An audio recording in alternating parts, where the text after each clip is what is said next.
সবকিছু নতুন লাগছে, ভালো লাগছে, বেশি কিছু বলতে পারছি না আর কি, কিন্তু ভালো লাগছে খুব।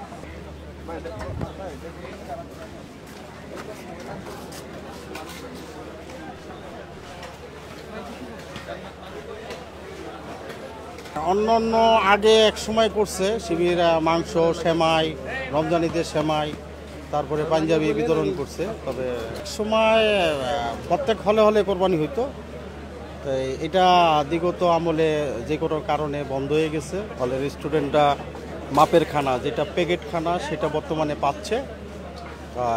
আগে আপনার সেটা দেখা গেছে যে প্রত্যেকটা হলে হলে ভরপুর ছাত্ররা, স্টুডেন্টরা খাইতে পারতো আর কি হলে কোরবানি হইলে। সেটা বর্তমানে হচ্ছে না আর কি।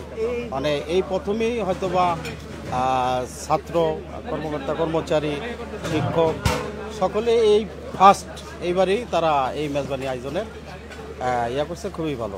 আমি মনে করি যে এই আয়োজনটা সকল ছাত্রছাত্রীদের জন্যই বেশ সুফল নিয়ে আসবে। যারা ঢাকা ইউনিভার্সিটিতে বর্তমানে হলে আছে, যারা বিভিন্ন কারণে যেতে পারেনি, হয়তো ঈদের পরে যেমন আমাদের অনেকেরই এক্সাম আছে 18-19 তারিখে, তাদের তো এই যাওয়া, এত জার্নি করে আবার আসা, পড়াশোনা করাটা ডিফিকাল্ট হয়ে যায়। তাই তারা কি হলে থাকলো, কিছুদিন হলে থাকবে। এখন ঈদ সবাই একসাথে থাকা বা মিলেমিশে আনন্দ করা, সেই জিনিসটাই আমি মনে করি ইসলামী ছাত্র শিবির সবাইকে একত্রিত করে একটা উৎসব মুখর একটা পরিবেশের মতো সৃষ্টি করেছে, যা প্রত্যেকটা ছাত্রের মধ্যে একটা ঈদের আনন্দ তো সবার ভিতরেই থাকে, বাট সেটাকে সবার সাথে মিলেমিশে যে আনন্দটা উপভোগ করা যায় সেটাই তারা নিয়েছে। এরকম আরও আয়োজন তাদের থেকে প্রত্যাশা করি, আশা করি তারা আরও ভালো করবে ইনশাল্লাহ।